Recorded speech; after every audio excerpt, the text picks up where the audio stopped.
Hey everyone, welcome to Cerwin Vegas. And today I've got another set of Cerwin Vega vintage speakers that are going to undergo some restoration. The speaker beside me here is a Cerwin Vega 12TR, and it is a part of Cerwin Vega's high fidelity speaker systems.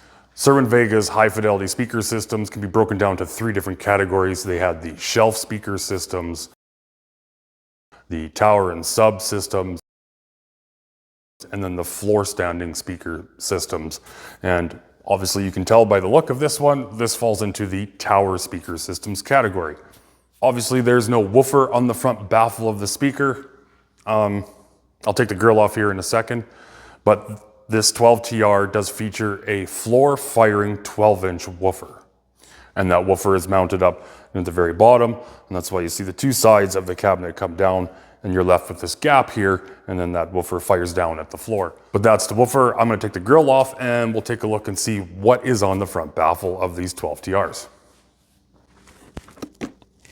So let's check out those drivers on the front baffle of this 12TR. We'll start with the mid-range. This is an FM 6.1.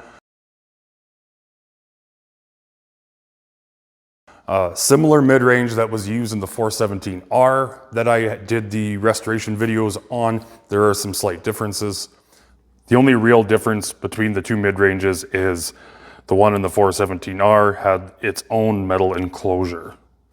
This one, however, is a little bit different. So this is the same, this is just out of the other speaker that I've already taken apart.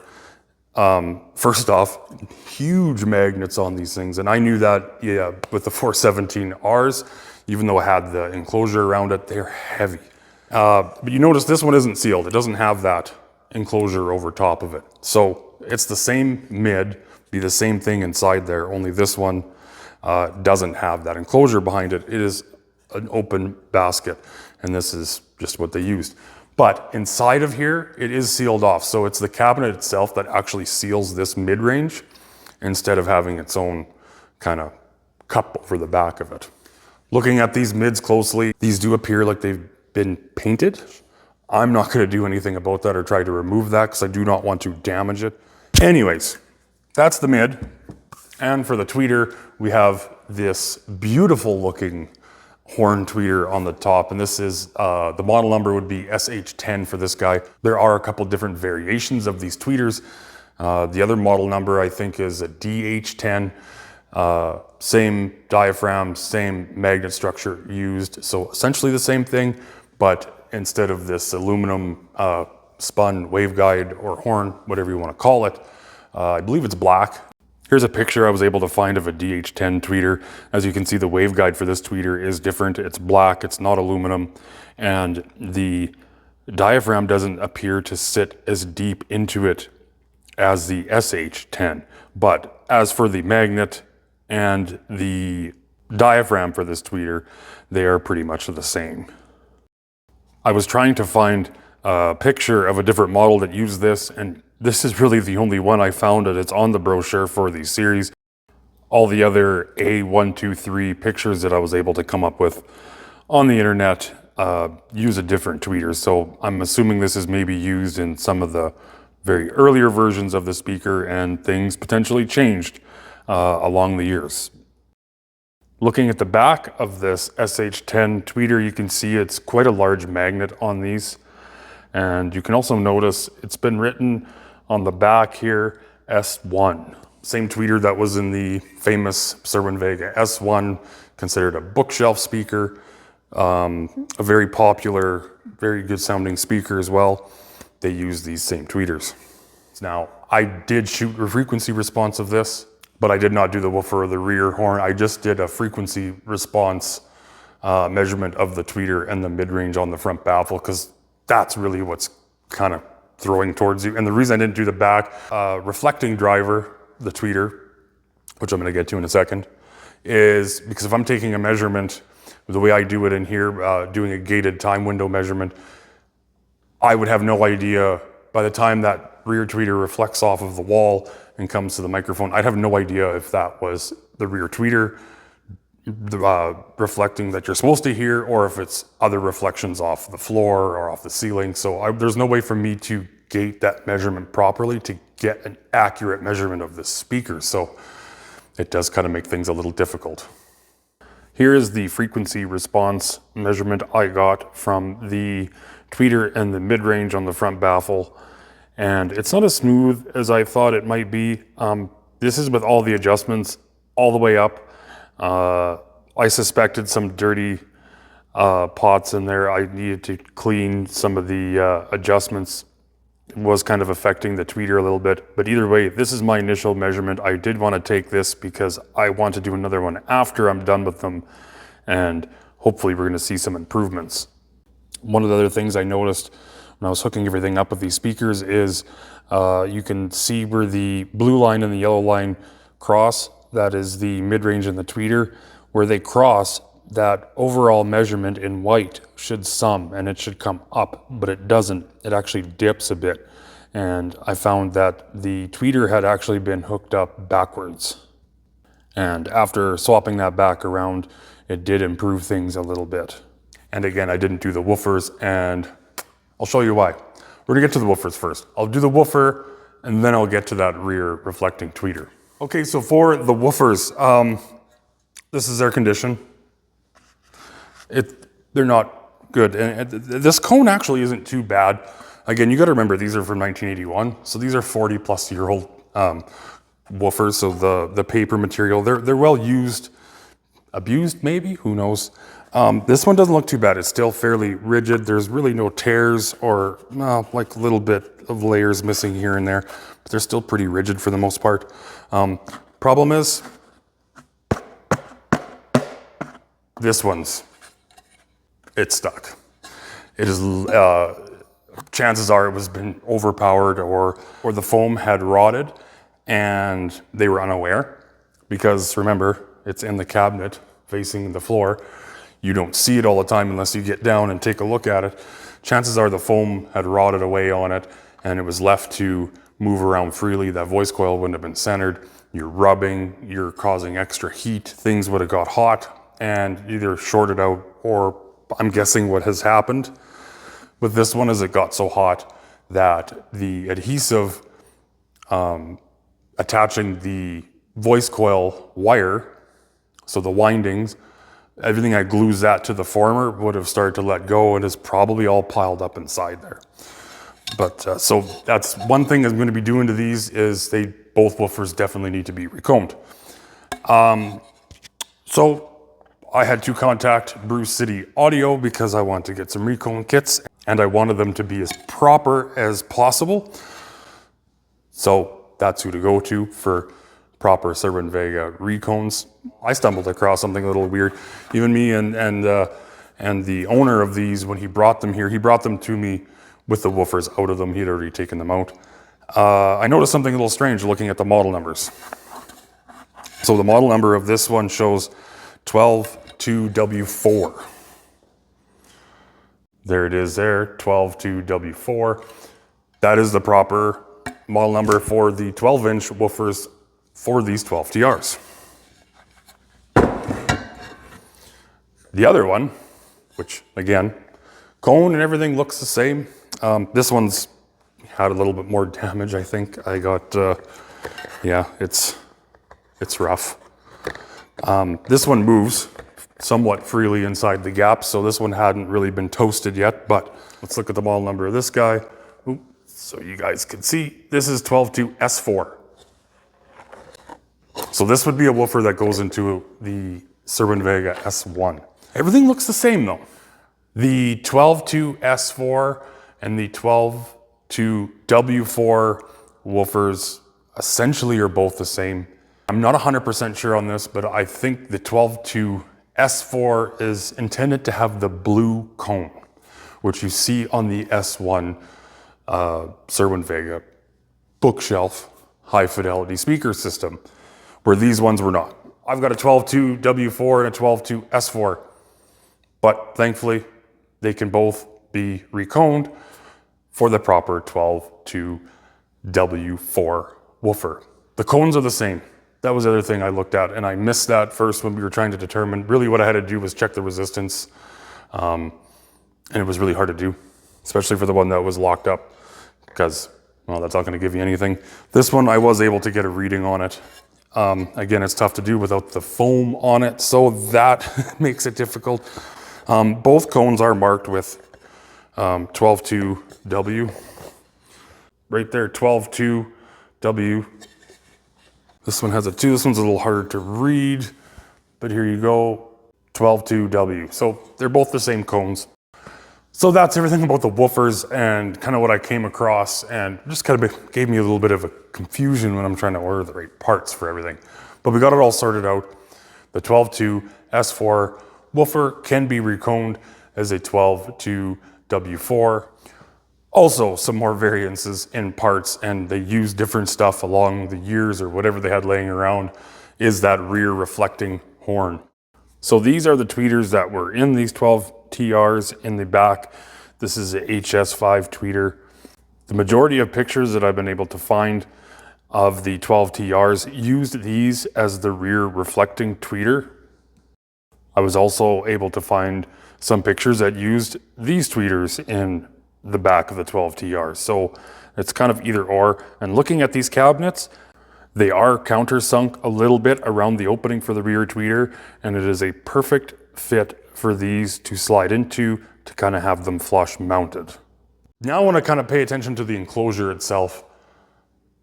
And I had to ask the question, the enclosure itself, so it's not just it's a rear fire, or bottom firing woofer, or floor firing woofer. And this isn't a completely open cabinet either. It is almost kind of set up like a transmission line. So it's a ported enclosure or vented enclosure, but there's a difference. It is sealed off. So I'm gonna move the camera around and maybe actually take a look at the one I already have pulled apart, and I'll kind of explain to you guys what I'm talking about here. Okay, so I've got the other speaker put on its side here, and now we're gonna take just looking at it from the bottom. So this is where the woofer is mounted, floor firing, and they've got a whole bunch of damping material put in here, and you can see it doesn't look like there's as much space in there as there is for the size of the cabinet. And the reason is, if you look here, so here is that slotted port on the side. So this comes out to about here. So this is, this runs all the way up to the top. Now, so it comes about here, as you can see, and then it runs all the way up to somewhere about here or so, and then it's open in here. So the actual enclosure for the woofer comes from here all the way up, and then comes down. Let's see if I can peek in here, if you can see. Yeah, there you can see where that separation is. This right here, and then it's open to the top. So then it comes around down the back side here. This is where the crossover plate and speaker terminal plate goes into. You can see where they had the wires run through in here to the drivers. And this comes out right here. So I almost want to call it a transmission line speaker, so to speak. A simple one, I guess, if that makes any sense. But it is a neat enclosure style that Cerwin Vega used on these, and it really is a neat speaker. This is the enclosure for the mid-range. As you can see, it is completely closed off. So instead of having that rounded style kind of dome around it put in here, they actually sealed this, and it's fairly sturdy. Well built, to say the least. You can kind of see on this side, you can see back in there the structure, the backside of that separated enclosure for that mid-range. So there's a lot going on in this cabinet. You think of all the material that went into this, these probably wouldn't have been a very cheap speaker to produce. Lots of material here, and man, these are heavy.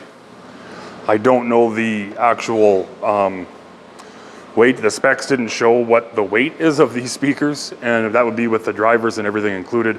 But even just the cabinet itself is hefty. It's not light. Very well built.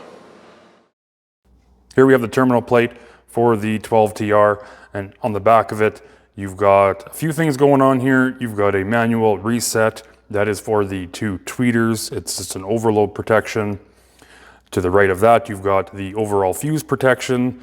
That is for the entire speaker itself. And then you've got the speaker terminals. You've got 5-way binding posts on the back of these, which is really nice. And then above all that, you have 3 different ways to adjust how these speakers sound. Starting on the left is your high frequency adjustment, and it states on here that that's above 3500 hertz, so that's what you're adjusting. You've got a minus 10 dB up to 0 dB adjustment for that guy. This middle one is for your horn. This is for the rear reflecting driver, and it is for 2000 hertz to 15,000 hertz adjustment. And looking at the adjustment you have for this guy, you have the ability to turn it all the way down and off, and then minus 10 dB all the way up to 0 dB. And then finally we have the mid frequency adjustment, and it says here 150 to 3500 hertz. And again, just like the high frequency adjustment, it's from minus 10 dB up to 0 dB. I have already been playing with these a little bit. This is the one thing about these that if you're pulling a set of these that have never been touched, these might look a little different. So here's the crossover network on the back of the plate here. As you can tell, we don't have color-coded wires on these. These had been played around with a little bit by the original owner. So all of this is going to get changed. I'm going to do what I do with most of my stuff. After I do the crossovers, it's all going to get the proper color-coded 18-gauge oxygen-free copper wire. I also want to go through just the color coding of the wires in this speaker, and I couldn't really do it with the one that I have because all the wires were replaced. So here's a picture of one I found on the internet. The blue wire goes to the tweeter, the green goes to the rear reflecting driver, your red wire goes to the woofer, and then the yellow wire here goes to the mid-range, and then they'll have black wires for all the negatives. Here I take in some impedance measurements of these drivers individually. So these are their free air impedance measurements. This graph here is showing both mid-range drivers that I tested, one in blue, one in red, and they're both pretty similar. Everything looks good here. If you look at the peak, both these drivers come up to just about 30 ohms, and this is the free air resonance, and that is at about 170, say 180 hertz. And these are 8 ohm drivers, and I got a DC resistance measurement of 6.9.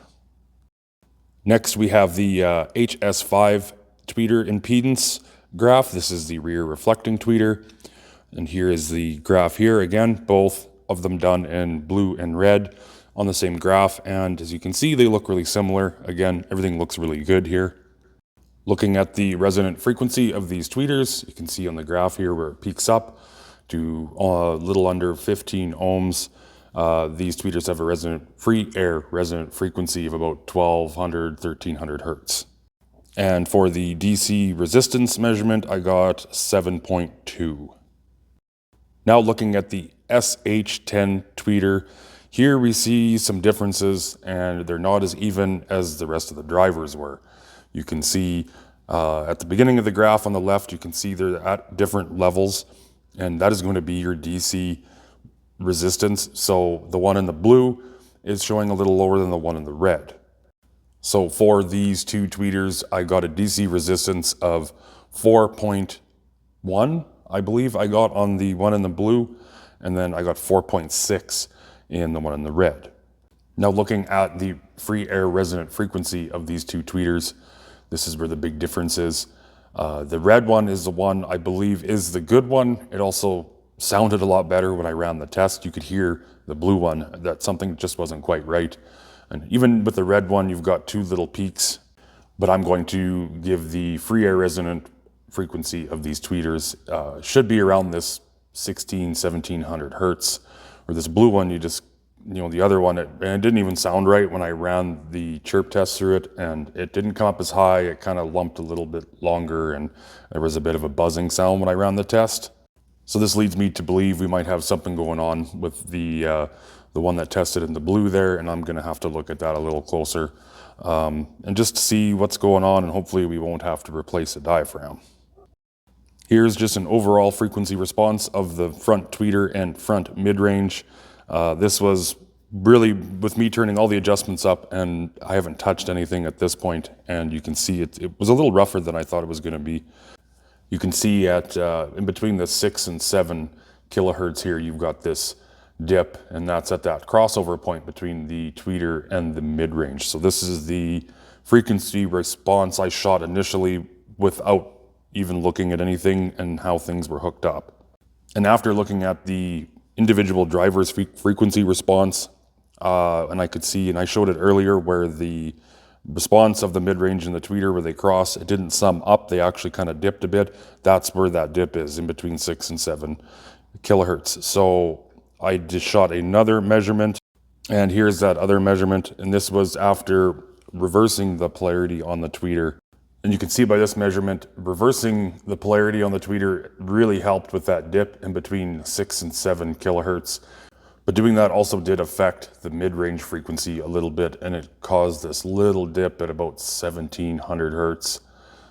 It's not as smooth as it was before. It's still not bad. I believe this is still a better measurement than the other one. But again, I have to get everything cleaned up and make sure all the drivers and everything's working properly before I can really make any assumptions like that. I just thought I'd show you guys just the difference in having one driver having the polarity reversed. The last measurement I'm going to show you guys here, this is the spectral decay of the front tweeter and mid-range on the front baffle, and it's pretty smooth. It's one of the better ones I've seen from a Cerwin Vega speaker. You can see that peak at about 4500 hertz. That is the mid-range actually kind of peaking up at the end before it starts rolling off. So this might be a little bit of comb breakup. Maybe it's just playing a little higher frequency than the mid-range is maybe comfortable with. So then you end up with this peak, and then it starts rolling off, and it doesn't roll off very smoothly at all. Actually, it's pretty rough coming down. So it's kind of causing this peak there, and you can see that ringing maybe a little bit here comes out a lot further than the rest of the frequencies do. But overall, it's pretty clean. I'm pretty happy with that spectral decay, and yeah, I'll have to do a comparison once everything's all done and I figure out all the little issues with this. That's going to do it for this video on these Cerwin Vega 12TRs. I got many more videos to come on the restoration and just getting these speakers back up and running like new again. If you like this video, hit that subscribe button, and remember, Cerwin Vega, big or small, save them all.